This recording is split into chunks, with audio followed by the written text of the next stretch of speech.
M மக்களுக்கான அரசியலை தடுப்பவர் எவர்? அதனால தோழர்களே, நமக்கு வந்திருக்கிற இந்த இடையூறு வெறும் டெம்பரவரி மட்டும்தான். எல்லாத்தையும் தகர்த்தெறிவோம், மக்களோட கை கோர்த்து நிற்போம், மக்களோட களத்துல போய் நிற்போம்.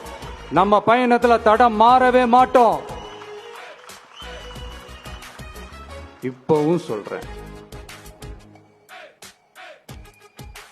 2026ல 2 பேருக்கு நடுவில் தான் போட்டியே. ஒண்ணு, இன்னொன்னு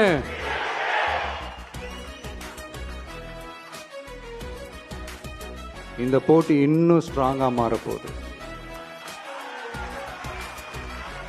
100% வெற்றி நமக்கு. வாகை சூடுவோம், வரலாறு படைப்போம். கான்பிடென்டா இருங்க, நல்லதே நடக்கும், வெற்றி நிச்சயம். மீண்டும் சந்திக்கும் வரை நன்றி, வணக்கம்.